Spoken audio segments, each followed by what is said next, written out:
Six Sigma IAS, where aspirants becomes officer. Hello everyone, I'm Jyoti and welcome to the discussion of the core issues of 17th August 2026. अब आज क्या है, तीन बहुत important issues हैं जिनको हम डिस्कस करने वाले हैं. The first one that talks about artificial intelligence in health care. तो एग्जैक्टली क्या है artificial intelligence in health care का मतलब क्या होता है? देखो, India as such is a very very diverse, it's a very very huge country. Now the thing is कि अगर आप इतने बड़े ह्यूज नेशन हो ना, दैट मीन्स कि there are several issues that will be various regional issues. तो national issues भी होंगे और कुछ होंगे जो रीजनल इश्यूज होंगे. अब अगर आप हेल्थ केयर में देखो ना, तो एक बहुत इंपॉर्टेंट जो इशू है that is about the availability of doctors and specialists in for example regional areas. Regional areas का मतलब हो गया या बहुत ज़्यादा रिमोट एरियाज. देखो, कुछ एरियाज ऐसे हैं ना हमारे कंट्री में जहां पर आपको दिखेगा कि काफ़ी ज़्यादा डॉक्टर्स हैं. मतलब जितना डिमांड है मेट्रो सिटीज़ में for example, specially more than demand there is actually supply of doctors. Whereas on the other hand if you see in villages, in many remote villages there is, even if you have a scan of 30-40 kilometers भी अगर आप scan कर लोगे, आपको एक specialist मिलना मुश्किल हो जाएगा. So standing in that particular equation, this article says that artificial intelligence is something that is very very crucial in healthcare. And remember something कि यहाँ पर हम सिर्फ AI assisted डॉक्टर्स की बात नहीं कर रहे हैं, सिर्फ स्पेशलिस्ट की बात नहीं कर रहे हैं. Here मेडिकल फील्ड में जब हम AI की बात करते हैं ना, it's not just about assistive surgeries, it's not just about analysing data, it goes much beyond that. तो वो सारी चीजें हम इसमें देखेंगे. The second article that talks about India and the changing West Asian order. See what it exactly means is कि अभी waste Asian order पे लेके हमने इतने सारे वीडियोस बनाए हैं. रिसेंट में क्या है, मक्का पैक्ट के ऊपर हमने वीडियो बनाया है कि किस तरीके से सऊदी अरेबिया, पाकिस्तान एंड तुर्की ने मिलकर के क्या किया है, एक जॉइंट डिफेंस अग्रीमेंट साइन किया है.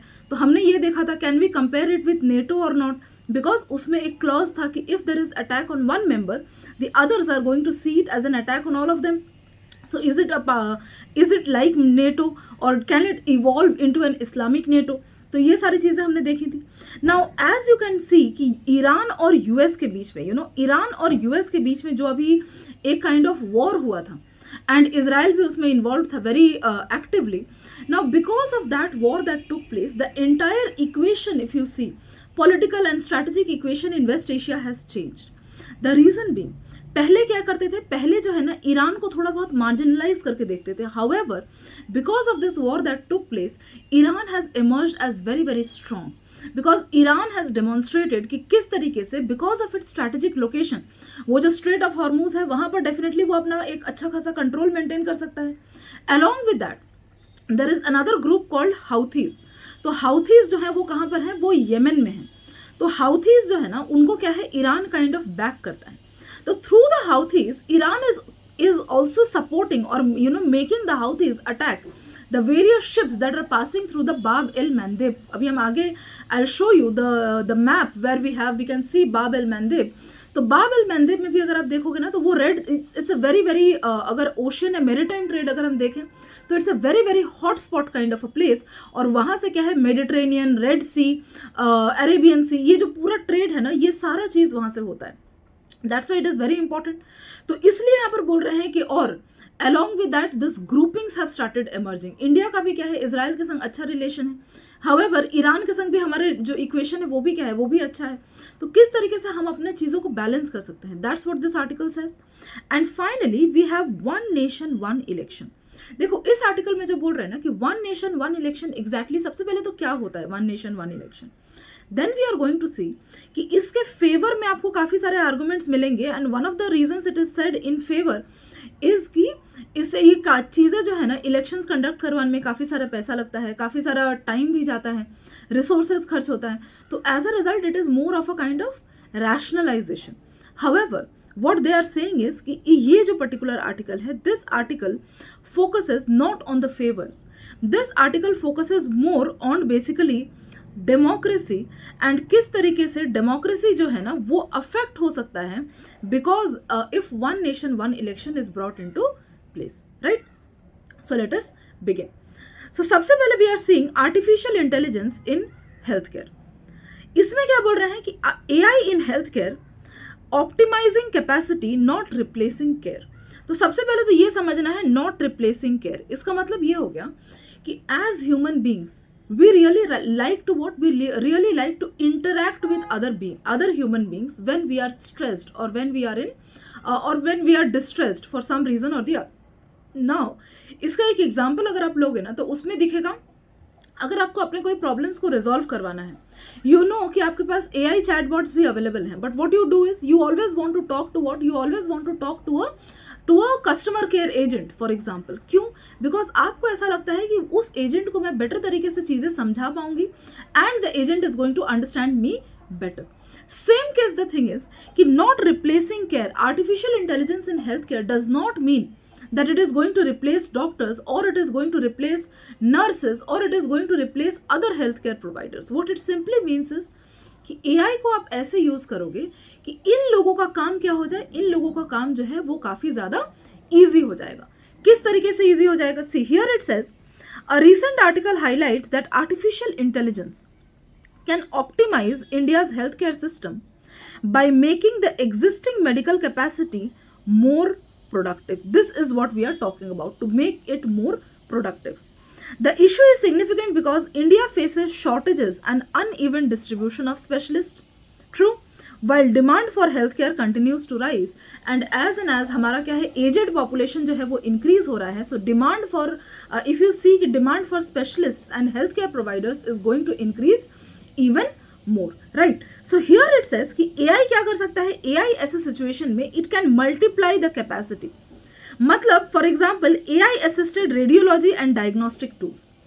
What it means कि फॉर एग्जाम्पल यहाँ पर एक एक्सरे रिपोर्ट है मेरे पास, ठीक है? तो ये एक्सरे रिपोर्ट क्या है? मैं belonging to a non medical field, I will not be able to read my own x-ray report. For this what was required is a radiologist was required. Radiologist क्या करता है? रेडियोलॉजिस्ट जो है वो x ray report वगैरह बना के देता. Then you had to take this report to whom? You had to take this report to a doctor. So इस डॉक्टर पे क्या है? वर्कलोड बढ़ेगा इस डॉक्टर पे. Now what they are saying is कि AI assisted radiology and diagnostic tools. That means instead of going to the doctor, what you can do is कि ये जो रेडियोलॉजिस्ट जो आपको रिपोर्ट प्रिपेयर करके दे रहा है, ये हो सकता है कि जो रिमोट एरियाज हैं जहाँ पर इतना ज़्यादा हो सकता है रेडियोलॉजिस्ट भी अवेलेबल नहीं है, वहाँ पर हम AI का यूज़ कर सकते हैं ये चीज़ करने के लिए. एंड जहाँ पर रेडियोलॉजिस्ट वगैरह है वहाँ पर instead of going to the doctor, AI there can be an properly trained AI that can read the X-ray reports, that can read USG reports, that can read other kind of reports and give say you basically whatever is the outcome directly. तो इससे क्या है? Doctors पे workload कमेगा. Doctor से जब workload इन चीज़ों का कमेगा ना, तो डॉक्टर्स क्या है और ज़्यादा पेशेंट्स को क्या कर सकेंगे? केटर कर सकेंगे, ठीक है? Same thing it means ambient AI scribing, very very important. देखो डॉक्टर्स को क्या होता है ना, doctors also have to maintain notes of what? Notes of the patients that they are seeing. For example आप देखोगे कि डॉक्टर्स ना आपको for example you are going for a treatment in some government hospital. Now this particular government hospital doctor ही has to keep a record कि ये patient है, इस पेशेंट को ये प्रॉब्लम मतलब this was the problem of this particular patient.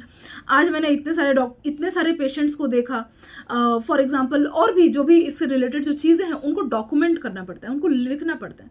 तो ये डॉक्यूमेंटेशन कौन कर सकता है? ये बोल रहे हैं कि स्क्राइबिंग, जिसको स्क्राइब करना बोल रहे हैं, ठीक है? Scribe basically the work of scribe, कि डॉक्यूमेंट करना work.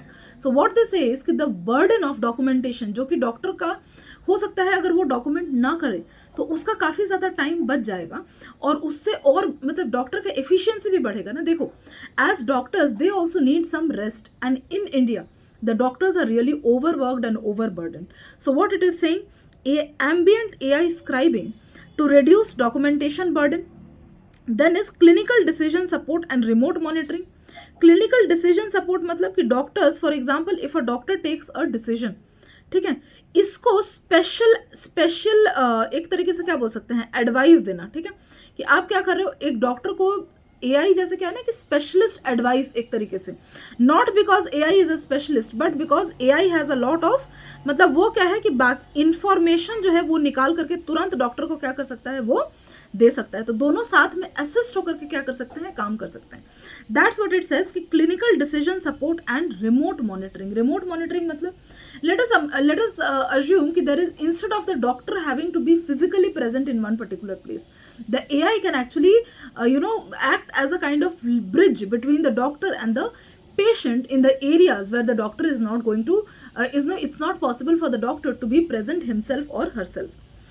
Virtual specialist support to smaller hospitals, and very very important कि यहाँ पर क्या है, स्मॉलर हॉस्पिटल जो उतना ज़्यादा स्पेशलिस्ट हायर नहीं कर सकते हैं, उनके लिए हम क्या कर सकते हैं, उनके लिए एक हम वर्चुअल ऑनलाइन डॉक्टर का जो है ना सपोर्ट जो है वो हम उस तरीके से दे सकते हैं. Understood. So that is what this we call it as a AI capacity multiplier. ठीक है, तो सबसे पहले thing you need to know about this is कि AI does not mean replacing care. AI, the first thing of AI is AI as a capacity multiplier, increasing the productivity of the healthcare providers. Now आगे भी हम देखेंगे ना. Before I begin, let me tell you about the courses that we offer here at Six Sigma IAS. से हमारा एक सबसे पहले अभी फाउंडेशन कोर्स है जो ऑलरेडी चल रहा है. We have already 2 batches. The enrolment for the third batch is already going on. We also have our mentorship programme, and reason why you should take admission at Six Sigma IAS, that is कि ultimately क्या है ना, हमारा focus यहाँ पर है to provide quality and personalised guidance to the students. आपको ऐसा नहीं होगा कि यहाँ से आप पूरा कोर्स करके निकल रहे हो और फिर आपको लगेगा कि मुझे तो कुछ समझ में ही नहीं आ रहा है कि अल्टीमेटली पूरा चीज़ हुआ क्या, मैंने पूरा क्लास कर लिया बट मुझे कुछ आउटकम ही समझ में नहीं आ रहा है. That is not going to happen here. The reason because you have all the teachers over here. We all are experience teachers. You have you can directly come to us. You can give us a call. Mentorship is available all the time and on a personalized basis, because हमारा class का क्या है, strength काफ़ी छोटा है. जानबूझ करके deliberately we have kept a maximum strength of the class is 40 students so that the teacher can individually pay attention. And this is an institute that is run by ex-civil servants. You can see here on the screen we have Shikha ma'am.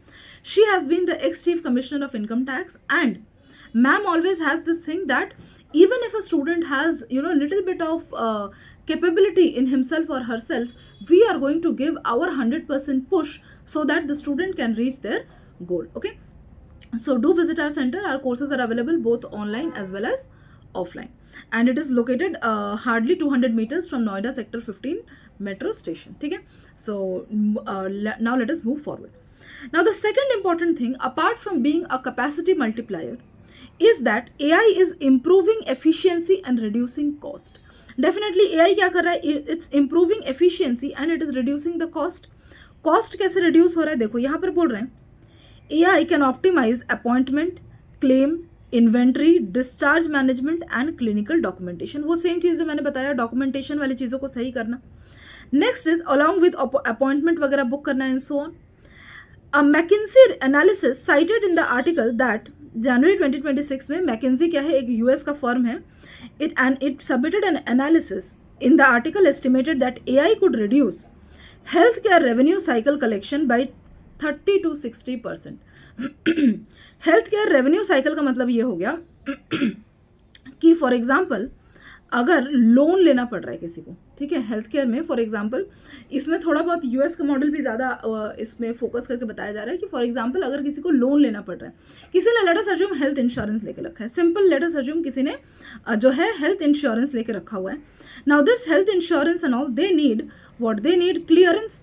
So now the thing is कि ये जो clearance वाला काम है, या किसी के पास इतना इंश्योरेंस किसी को देना चाहिए या नहीं देना चाहिए हेल्थ इंश्योरेंस, उसका जो है फाइनेंशियल बैकग्राउंड क्या है, ये सारी चीज़ें चेक ऑलरेडी कौन कर सकता है, एआई कर सकता है, ताकि ये जो डिफॉल्ट होना, पे नहीं कर पाना या फिर रिकवरी कॉस्ट जो है ये काफ़ी ज़्यादा कम हो जाएगा.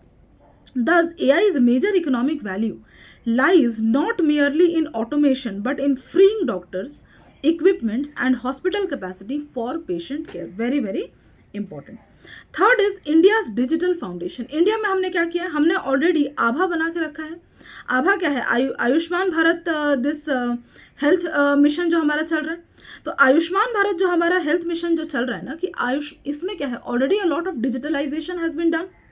समझ में आया, पेशेंट्स के डिजिटल रिकॉर्ड्स वगैरह हम मेंटेन कर रहे हैं. So now what it says is India already possesses important digital health infrastructure.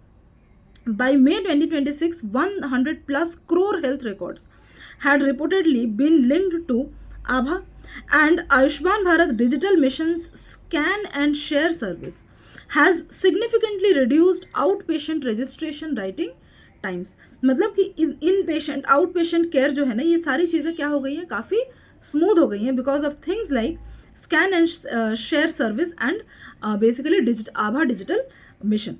This creates an enabling ecosystem for responsible AI adoption. तो ऑलरेडी हमारे पास डेटाबेस रेडी है, हमारे पास प्लेटफॉर्म रेडी है, तो हम आराम से क्या कर सकते हैं, AI का जो यूज़ है वो हम कर सकते हैं.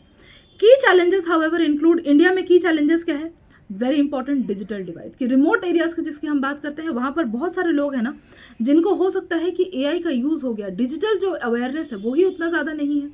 सो AI में disproportionately benefit well resourced hospitals. Bias, poorly representative database can produce unequal outcomes. एक तो हो गया AI रिलेटेड बायस, तो है ही है, लोगों के मन में ऐसा लगता है क्या पता मैल फंक्शन कर जाए, क्या पता कुछ ऐसा हो जाए.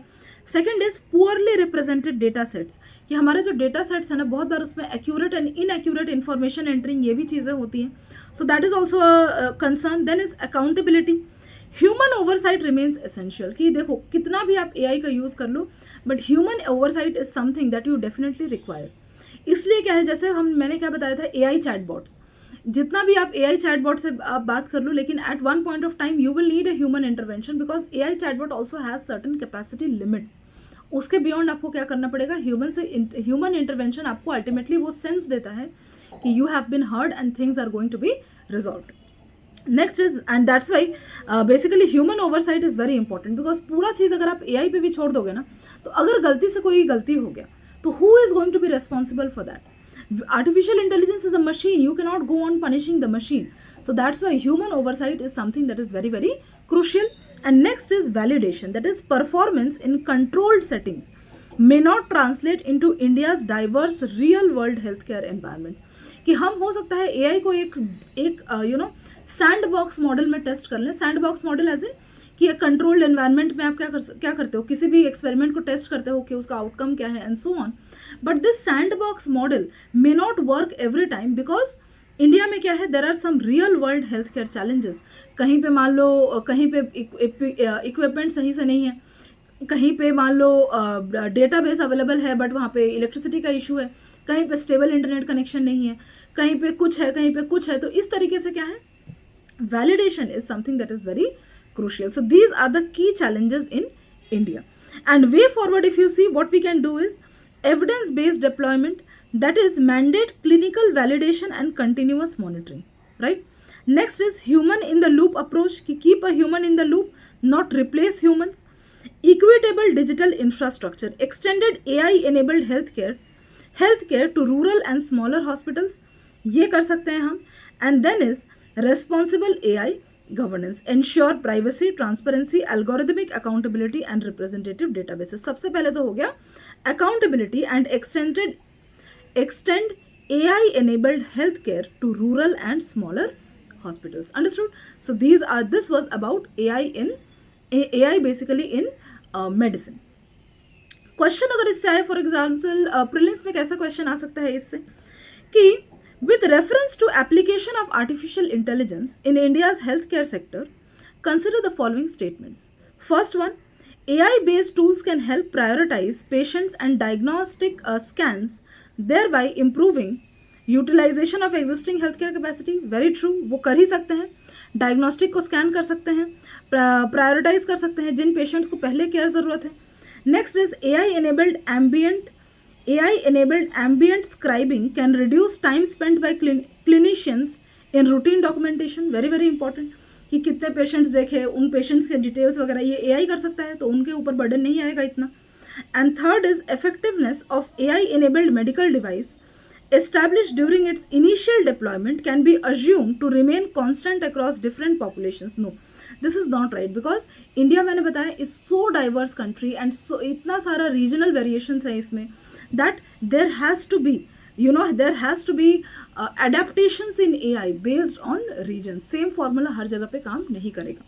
And then finally, the Ayushman Bharat Digital Mission can provide an important digital foundation to integrate AI into healthcare. Very true. ठीक है. So answer is 1, 2 and 4. Next, mains में अगर इससे question आए, for example, AI in healthcare should be viewed as a capacity multiplier rather than merely automation technology. ठीक है. Capacity multiplier, I hope अभी तक मैंने कैपेसिटी मल्टीप्लायर का मतलब तो आप सबको समझा दिया है कि जो ओवरबर्डन डॉक्टर्स हैं, ओवरबर्डन जो मेडिकल स्टाफ है अपार्ट फ्रॉम डॉक्टर्स, उनका बर्डन हमें क्या करना है, उनका बर्डन कम करना. ठीक है, सो ताकि उनका कैपेसिटी जो है काम करने का, that capacity can multiply. So AI in healthcare can be viewed as capacity multiplier rather than merely automation technology, rather than merely replacing कि मैनुअल काम जो है उस तरीके का काम करना. पॉइंट्स इसमें जो इंक्लूड कर सकता है, आपको सबसे पहले करना पड़ेगा about capacity, what exactly, how exactly does capacity build होता है, how can efficiency be reduced, how can access, basically rural areas वगैरह में स्पेशलिस्ट का एक्सेस बढ़ सकता है, and then is prevention enables early risk detection and continuous monitoring. Understood. And then mains का भी क्या है, आप पॉज करके इस क्वेश्चन को पढ़ सकते हो कि मेंस में फॉर एग्जांपल अगर ऐसा कोई क्वेश्चन आए तो how you can approach and what are the points that you have to that interview में अगर क्वेश्चन आए तो आप कैसे उसमें क्या क्या पॉइंट्स जो है वो आप इंक्लूड कर सकते हो. ठीक है, सो क्या बोल रहे हैं कि if AI can improve health care efficiency, why should human doctors continue to remain central to health care delivery. Obviously, it's an opinion-based question, and these are the following कि human judgment, human empathy, human accountability and uncertainty जो चीज़ है वो हम AI पे नहीं डाल सकते. ठीक है. Now, moving on to the next article, and that is India and the changing West Asian order. And before moving, एक चीज़ मैं बता दूँ कि हम ऐसा आपको लगेगा ना कि एक जो सारे करंट अफेयर्स के वीडियोस अगर आप देख लो तो वो क्या होता है ना कि वो 45 मिनट्स 50 मिनट्स के आसपास के वीडियोस होते हैं. Now what you can actually do is कि आपको ज़रूरी नहीं है कि आप एक कंटिन्यूअस टाइम में आप क्या करो, आप पूरे वीडियोस देखो. You can see it when you take a break. For example आपने क्या किया, आपने 10 मिनट का ब्रेक लिया, आपने 10 मिनट में एक आर्टिकल देख लिया, फिर आप कहीं जा रहे हो, यू आर ट्रैवलिंग, आपने उस टाइम पे एक आर्टिकल देख लिया. तो एक जो 50 मिनट्स का वीडियो है, you broke it down into 10, 15 और 20 मिनट्स वीडियोस. सो आपके लिए भी क्या होगा, that is not going to be monotonous, and साथ ही साथ क्या है कि उस दिन की जो चीज़ है आप उसी दिन अल्टीमेटली उसको कवर भी कर रहे हो. ठीक है. Now moving to this, India and the changing West Asian order. The article argues that India's influence in West Asia is under pressure. Very important. And definitely it is under pressure because India का जो है ना, अभी हमें कौन कौन से players को balance करके चलना पड़ रहा है. One is US, another one is Iran, another one is Israel, another one is UAE, another one is Saudi Arabia, another one is Saudi Arabia. यहाँ पे हो गया टर्की, एंड डेफिनेटली पाकिस्तान का जो रहता है हमारा इशू, वो तो हमारे संग रहता ही है. ठीक है. सो अब द थिंग इज कि इन सारे कंट्रीज के आपस में जो इक्वेशंस हैं वो इक्वेशंस ही चेंज हो रहे हैं. एज अ रिजल्ट अभी तक इंडिया ने जो बैलेंस मेंटेन करके रखा था ना, it's becoming difficult to stick to that balance because there equation is changing. So we also have to change our approach, right. So that's what this article says. सबसे पहले क्या बोल रहे हैं, the article argues that India's influence in West Asia is under pressure as the region undergoes major restructuring of its security architecture, escalating the US-Israel-Iran conflict. जड़ क्या है, यही सबसे बड़ा जड़ है जिसने पूरे इक्वेशन को हिला दिया है, बिकॉज इसने फैसिलिटेट किया है ईरान को एमर्ज करना एज अ मेजर कंट्री जो अपना क्या है, अपना आवाज़ जो है वो फर्म तरीके से रख सकता है. एंड यूएस को भी जो ट्रीटीज साइन हो रहे हैं अपने टर्म्स पे काइंड ऑफ वो साइन करवा रहे हैं ट्रीटीज को. ठीक है, मतलब not exactly we can, you should not say कि अपने टर्म्स पे साइन करवा रहे हैं. You can what you can actually say is कि वो क्या कर रहा है कि यूएस को भी एक तरीके से ना प्रेशराइज करने की कोशिश कर रहा है कि आप क्या करो, कि यूएस को भी क्या है ना कि उसके टर्म्स पे जो है ट्रीटीज को साइन करें. यहाँ पर अगर आपको ध्यान होगा, हियर समवेयर वी हैव, आप थोड़ा और नीचे जाओगे तो आपको स्ट्रेट ऑफ हॉर्मुज मिलेगा, एंड हियर इसके रेड सी के नीचे अगर आप जाओगे ना तो यहाँ पर आपको मिलेगा Bab el Mandeb, and here you are going to see find the straight of Hormuz. तो अभी तक ये दोनों का लोकेशन तो आप सबको पता चल गया होगा कि क्या लोकेशन है. ये जो है ना बाब एल मैंदेब, ये नया रिसेंट चल रहा है बिकॉज हियर आपको दिखेगा फॉर एग्जाम्पल मेडिटेरेनियन सी, आपको रेड सी दिखेगा, यहाँ से वो निकल रहा है, निकल के यहाँ पे ट्रेड रूट्स, इधर जो ट्रेड रूट्स हैं. सो इट्स अ बाब एल मैंदेब जो है ना वो it's even more crucial if I can say than the straight of Hormuz. Strait of Hormuz तो है ही है बिकॉज गल्फ कंट्रीज से जो एनर्जी सप्लाई होता है वो उसके लिए काफ़ी क्रूशियल है.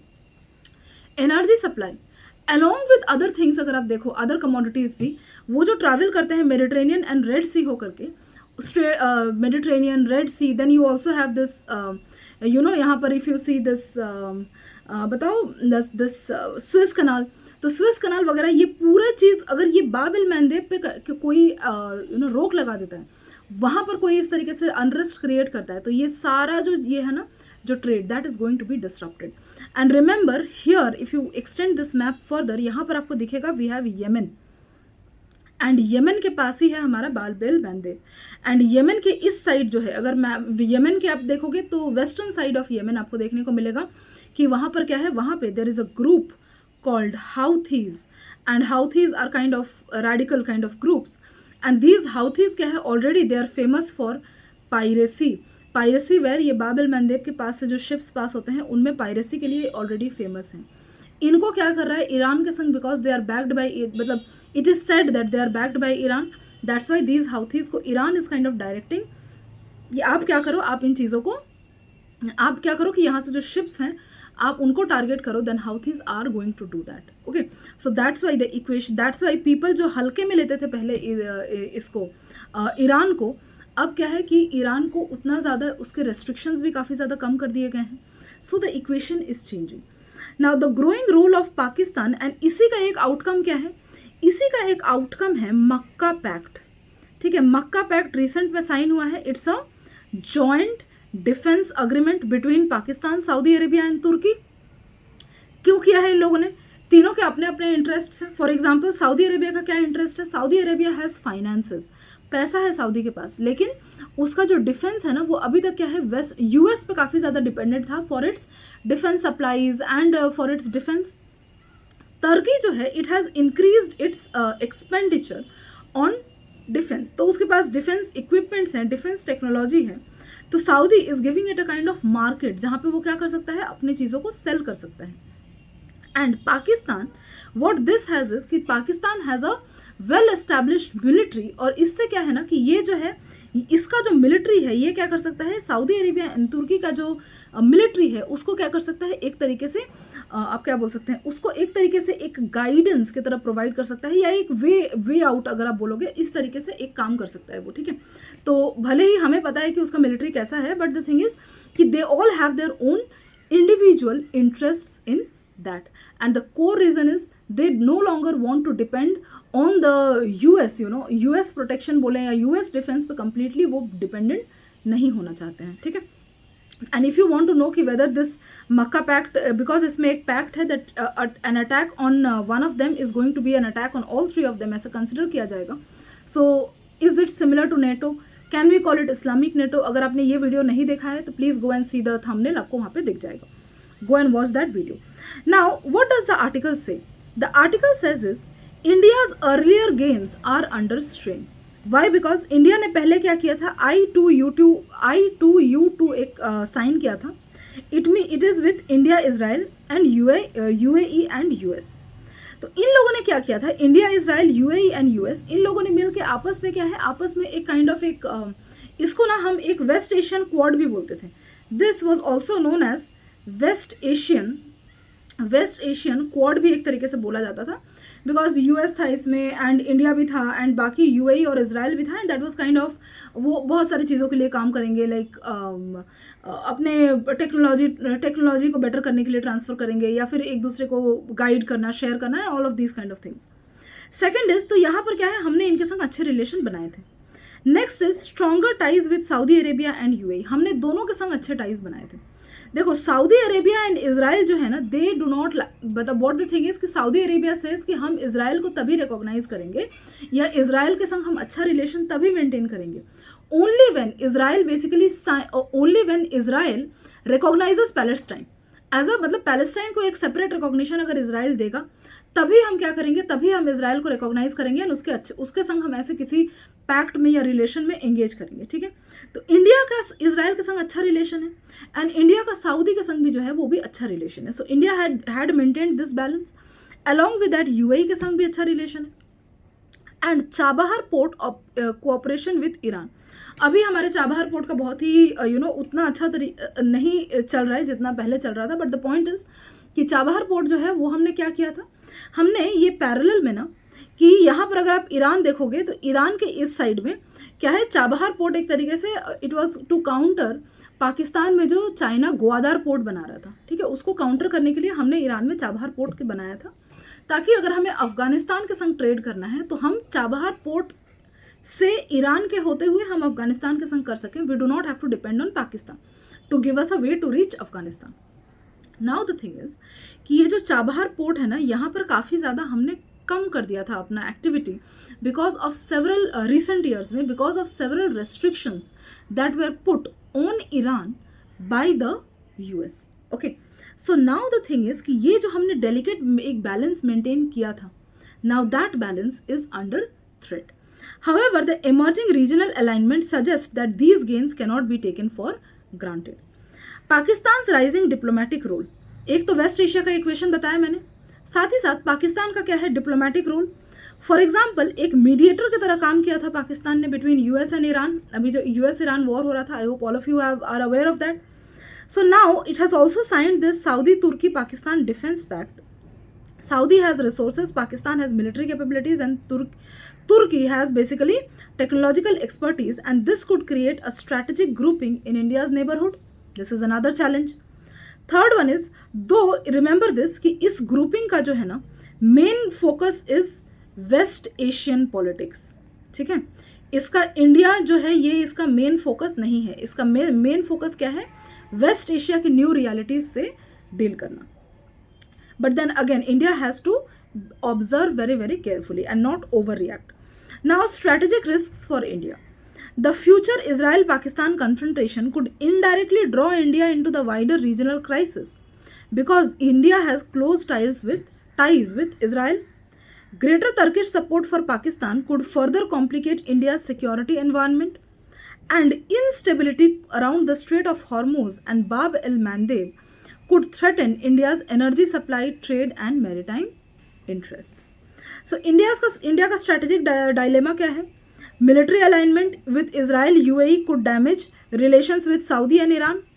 सबसे पहला हमारा डायलेमा है कि इजराइल के संग ऑलरेडी हमारा अच्छा रिलेशन है, UAE के संग अच्छा रिलेशन है, एंड इजराइल एंड सऊदी के बीच रिलेशन बिल्कुल भी अच्छा नहीं है, इजराइल एंड ईरान के बीच रिलेशन बिल्कुल भी अच्छा नहीं है. सो हमारा क्या है, how do we manage that is a challenge.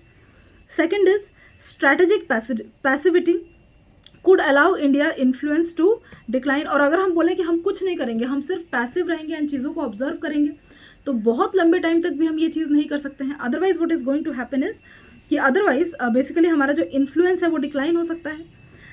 Hence the article advocates a third path that is active regional diplomacy without rigid military alignment. कि take an active role, but in the sense कि not actively interfering in West Asian dynamics, but actively observe the things, make new pacts if you require. However, किसी के संग भी rigid military alignment, military pact, military grouping वगैरह में बनाने की कोशिश उसमें मत जाओ, according to this particular article. Way forward is re-engage Saudi Arabia and Iran through balanced diplomacy. Strengthen maritime security around the Suez Canal, Bab el-Mandeb and the Gulf. Very important. ठीक है, ये जो मैंने पूरा बताया था आपको कि ये जो ट्रेड हो रहा है. ठीक है, next is building bridge partners, UAE, Egypt, Jordan and other regional जो हम जैसे जिनके बाकियों के संग भी बैलेंस रिलेशन है, ऐसे ब्रिज पार्टनर्स के संग हाथ मिलाओ. And appoint special envoy for West Asia to coordinate India's diplomatic security engagement. हमें क्या कर सकते हैं, एक सेपरेट स्पेशल एनवॉय मतलब एक स्पेशल एनवॉय अपॉइंट कर सकते हैं जो सिर्फ और सिर्फ क्या करेगा कि वेस्ट एशिया की जो डायनामिक्स है उसको स्टडी करेगा, कोऑर्डिनेट करेगा, एंड आगे के फ्यूचर क्या प्लान्स वगैरह हो सकते हैं उसको क्या करेगा, सजेशंस देगा. ठीक है, so that is something about this particular article. Now the thing is कि if a question comes from this in prelims, for example कैसा क्वेश्चन आ सकता है कि I to U2 that is that is consider the following pairs, कि कौन से pairs है ना जो करेक्टली मैच्ड है. तो definitely I to U2 this is correct. Next is Chabahar port, India Iran strategic connectivity, true. बाब एल मांदेब, पर्शियन गल्फ, अरेबियन सी, maritime check points, नहीं, पर्शियन गल्फ, अरेबियन सी इस तरीके का नहीं है. बाब एल मांदेब जो आप लोकेशन देखोगे here, this is Bab el मांदेब. ठीक है, जो मैंने रेड ड्रॉ किया है ना, पॉइंट बनाया है, this is Bab el Mandeb. This is the Mediterranean Sea, Suez Canal, Mediterranean Sea हो गया, सुएज कनाल हो गया, यहाँ पर हो गया हमारा रेड सी, यहाँ पर हो गया बाब एल मांदेब. इधर से निकलते हुए क्या है, आप इधर चले जाते हो, यहाँ पर पर्शियन गल्फ वगैरह के ऐसे कुछ मेरीटाइम चेक पॉइंट वगैरह इसमें नहीं है. So the correct answer here is 1 and 2 only. ठीक है, तो 6 is the correct answer. Mains में कैसे क्वेश्चन आ सकता है कि India's West Asian policy must evolve from strategic balancing to proactive bridge building discuss. ठीक है, तो यही जो पूरे क्रक्स इसका है कि strategic balancing to proactive bridge building, कि अभी क्या है आप न्यूट्रल प्लेयर्स जो हैं उनके संग और ज़्यादा कोऑर्डिनेट करो, जिसको हम क्या बोल रहे हैं, we are calling build bridge partnerships, कि हम ब्रिज पार्टनरशिप्स कर सकते हैं and through those bridge countries we can also exert some influence.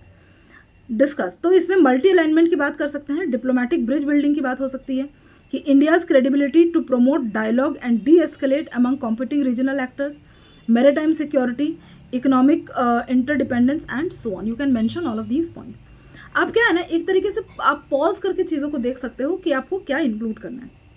Same for mains also, for interview also, अगर क्वेश्चन पूछा जाए to you for example, how can India protect its interest in West Asia without becoming part of competing regional military blocs, तो इसमें आप क्या बोलोगे कि हम मिलिट्री ब्लॉक्स का पार्ट नहीं होकर के इंडिया कैसे वहाँ पर वेस्ट एशिया में अपना एक प्रेजेंस ठीक ठाक मेंटेन कर सकता है। तो first you have to mention about strategic autonomy, next you have to mention about issue based partnerships करना is much better than holistic partners at the present moment, balance diplomacy and bridge builder role, that is leverage India's economic weight, diaspora, diplomatic credibility to promote regional stability. Understood? So this was about this particular article.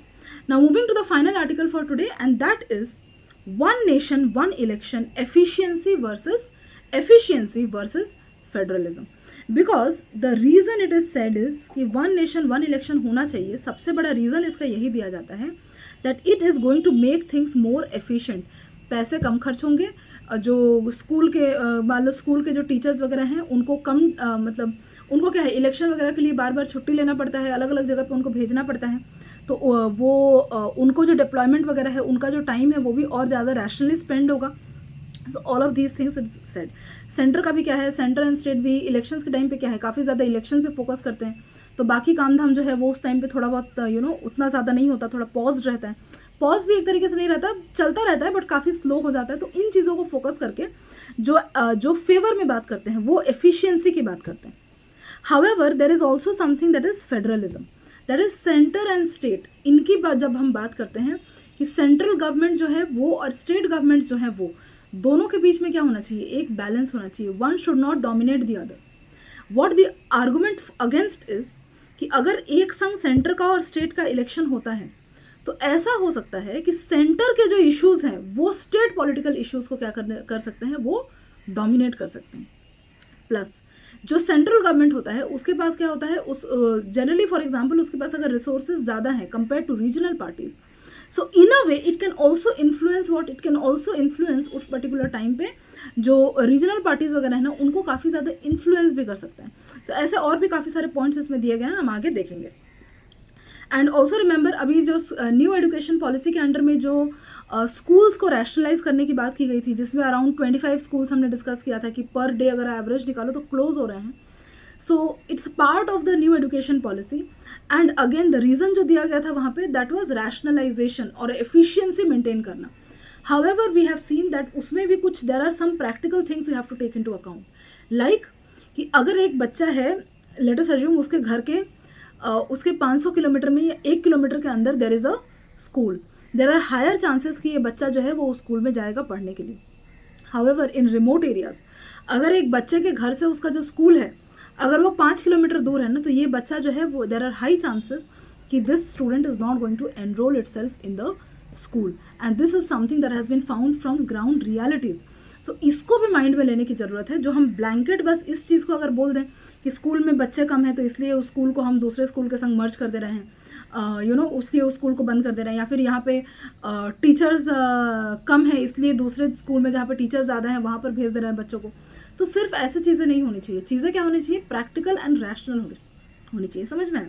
So now coming to this, the debate over one nation one election has intensified as the proposal seeks to synchronize Lok Sabha and state assembly elections. The article argues that electoral synchronization could undermine federalism, it could weaken state level accountability and distort parliamentary systems in the name of administrative efficiency. How? सबसे पहले तो है what is one nation one election.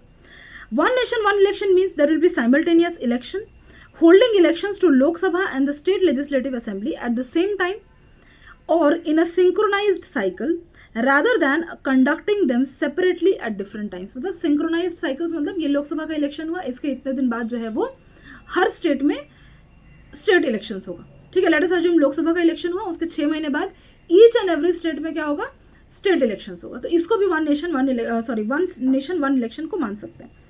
Objective is to reduce frequent election related expenditure and administrative disruption while creating more stable electoral cycle for governance. Now the article says that flexibility is central to parliamentary democracy. In a parliamentary system, governments remain dependent on the confidence of the legislature. Now rather than a rigid 5-year structure, तो वो बोल रहे हैं कि देखो अगर let us assume अभी जैसे हम देखें 2027 में क्या है, यूपी में इलेक्शन होने वाला है, 2029 में जो है हमारा सेंटर में इलेक्शन होने वाला है, ठीक है, सेंटर का इलेक्शन होने वाला है. Now what is going to happen is कि the party that is at the centre also has this thing कि जो 2027 में इलेक्शन होने वाला है, I have to basically perform good in this particular election also, 2027 का election. Now the thing is कि इसलिए अभी ये जो है ना कि सेंटर में ऐसे कोई रूल्स नहीं लेके आएंगे जो मान लो कि इस पर्टिकुलर स्टेट को जो है वो एक काइंड ऑफ क्या बोल सकें, जहाँ पर इनको अगर डिसफेवर हो उससे किसी चीज़ से, तो इससे क्या है, अकाउंटेबिलिटी बना रहता है कि ऐसा कोई काम हमें नहीं करना है जिससे हमें यहाँ अफेक्टेड हो, ऐसा कोई काम नहीं करना है जिससे हमें यहाँ अफेक्टेड हो. तो यहाँ पर बोल रहे हैं अगेन 2026 में क्या हुआ, 2026 में there was this West Bengal में देयर वर इलेक्शंस. तो इन चीज़ों को माइंड में रख के क्या बोल रहे हैं ना कि ये जो पॉलिटिकल पार्टीज हैं भले ही ये सेंटर में हो, इनको ना एक चेक में रखता है ये चीज़ कि इनको पता होता है कि सिर्फ 5 साल बाद हमसे अकाउंटेबिलिटी लिया जाएगा, ऐसा नहीं है. इनको पता होता है कि एवरी फ्यू ईयर्स जब इलेक्शन होगा स्टेट्स में, तब भी people in the states are going to take accountability from us. So, in parliamentary system, governments remain dependent on the confidence of the legislature, that is the people, rather than a rigid 5-year tenure. If a government loses its majority, also very important, कि let us assume हमने one nation one election कर लिया, and let us assume फिर वहाँ पर हम देखें, let us assume UP में ही अगर हम देखें, ठीक है, यूपी में ही स्टेट को कॉन्फिडेंस जो है वो 2 साल के बाद द कॉन्फिडेंस जो है स्टेट का वो ब्रेक हो जा रहा है, ठीक है. Now what is happening if the government is not being able to prove its confidence after 2 years, then क्या होगा, वापस से वहाँ पे इलेक्शन कराना पड़ेगा. तो वापस से जो नया गवर्नमेंट आ रहा है, क्या उसके पास 5 साल का टेन्योर होगा, क्या उसके पास 3 साल का टेन्योर होगा. अगर 3 साल का टेन्योर होगा तो जो प्रोजेक्ट्स वो स्टार्ट करेगी, क्या उस प्रोजेक्ट्स को वो फिनिश कर पाएगी. तो ये नए प्रॉब्लम्स जो हैं वो वहाँ से क्रिएट हो सकते हैं. Therefore, imposing a fixed electoral calendar would conflict with the inherent flexibility of parliamentary government. Threat to federalism. In India is a union of states with distinct regional identities, political authorities and socio-economic conditions. सब distinct है अलग अलग state में. Simultaneous elections could cause national issues to overshadow state specific concerns. ठीक है, very important. Next is larger national parties can dominate electoral campaigns because mostly they have more money, and regional parties can and local issues can receive less political attention, because वो क्या होगा, centre में power में आने के लिए वो क्या करेंगे, सेंटर के इश्यूज ज़्यादा उछालेंगे, तो स्टेट के जो इश्यूज हैं हो सकता है वो बैकग्राउंड में चले जाएं. And that's why this article says that one nation one election goes against the flexibility of the parliamentary system. This may weaken political autonomy of the states. Third is questioning the efficiency argument. The article challenges the claim that frequent elections necessarily paralyse governance. Because article ये बोलता है ना कि even though model code of conduct जो है, इसमें क्या होता है, जब इलेक्शन कमीशन अपना जो शेड्यूल है, इलेक्शन शेड्यूल एक बार अगर रिलीज कर देता है तो उसके बाद क्या है, automatically model code of conduct जो है वो अप्लाई हो जाता है. दैट मीन्स आप उसमें हेट स्पीच नहीं दे सकते, नए प्रोजेक्ट्स जो है बहुत ज़्यादा आप उसको नहीं ला सकते, काफ़ी सारे रेस्ट्रिक्शंस जो है एक तरीके से वो आ जाते हैं. सो दिस सेज कि even if model code of conduct जो है वो आ जाता है, एप्लीकेबल हो जाता है, however this does not bring government functioning to a complete halt. Why? Because existing projects जो हैं वो ऑलरेडी चलते हैं, उसमें कोई इशू नहीं होता. रूटीन एडमिनिस्ट्रेशन एंड चीज़ें बाकी जैसे चल रही हैं, आप नई चीज़ें नहीं कर सकते, लेकिन रूटीन वाली चीज़ें तो ऑलरेडी आप कर सकते हो. Next is more over election expenditure also generates economic activity. यहाँ पर बोल रहे हैं इलेक्शन में जो एक्सपेंडिचर होता है उससे क्या है, उससे एम्प्लॉयमेंट भी जनरेट होता है, ट्रांसपोर्ट में, लोकल सर्विसेज वगैरह, इसमें कहीं कहीं इकोनॉमिक इंसेंटिव्स भी मिलता है. सो दैट्स वाई इट सेज कि जैसे एक तरफ एक्सपेंडिचर होता है वैसे दूसरी तरफ क्या है, इकोनॉमिक अपॉर्चुनिटी भी क्रिएट होता है. सो एफिशिएंसी वाला आर्गूमेंट जो है उस पर इन दोनों चीज़ों को क्या है, ये रिफ्यूट कर रहे हैं. Next is democratic accountability at stake. Frequent elections provide the voters with repeated opportunity to evaluate the government. This is one of the most important. लोगों को क्या करता है, रिपीटेड अपॉर्चुनिटी देता है गवर्नमेंट को क्या करने के लिए, गवर्नमेंट को इवेल्युएट करने के लिए. And that keeps the governments on the toes, at least theoretically. Okay, a single synchronised election could create a longer period during which the elected representatives face limited electoral pressure. इसलिए ऐसा हो सकता है कि वो अपने मन में जो आए वो कर सकते हैं, बिकॉज उनको लगेगा कि अच्छा ठीक है, चलो 4 साल बाद जब 5वां साल आएगा ना, जब इलेक्शन होने वाला है, जस्ट उसके पहले अपना इमेज जो है वो वाइट वॉश कर लेंगे. That situation is going to be very dangerous. Thus administrative convenience should not come at the cost of electoral accountability and voter choice. Finally if you see way forward क्या है, build a consensus, कि आप क्या करो, states को और centre को federalism proper तरीके से एक्सरसाइज करते हुए एक कंसेंसस पे आना चाहिए. अभी जो हमने बाकी चीज़ें डिस्कस की उसका एक सोल्यूशन पे आना चाहिए. Strengthen reforms, address election expenditure, model code of conduct, political funding and separately, कि अगर हमें लग रहा है कि हमारे एफिशिएंसी जो है इंप्रूव होगी उससे, तो अभी जो चीज़ें हमारी एफिशिएंसी रिड्यूस कर रही हैं पहले हम उस पर भी वर्क करते हैं कि हम जो एक्सपेंडिचर कर रहे हैं क्या हम उसको भी कट डाउन करके सही से रैशनलाइज तरीके से स्पेंड कर सकते हैं.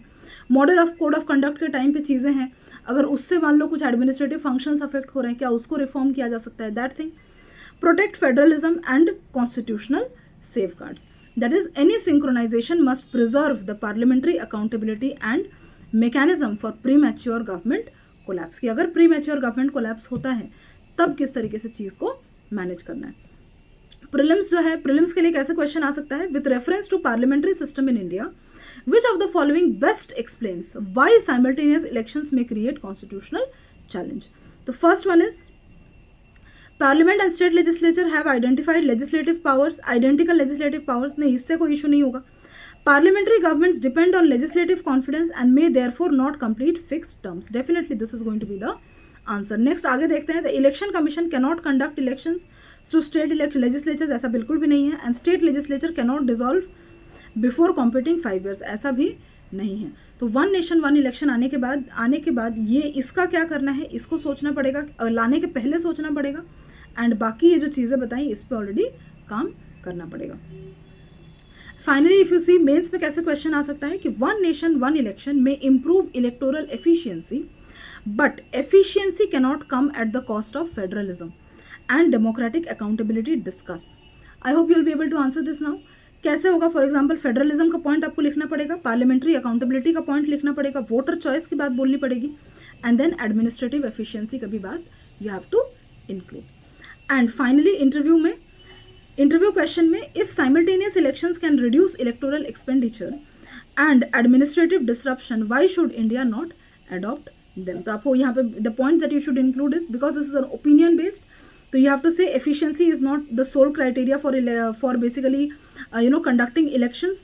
फेडरल डाइवर्सिटी की आपको बात करनी पड़ेगी यहाँ पे, अलग अलग स्टेट्स में diversity, political accountability and finally constitutional flexibility. ठीक है, I hope you will be able to answer all of these very very comfortably after listening to this entire video. Okay, so do leave your comments in the feedback in the comment section and subscribe to this channel. Thank you.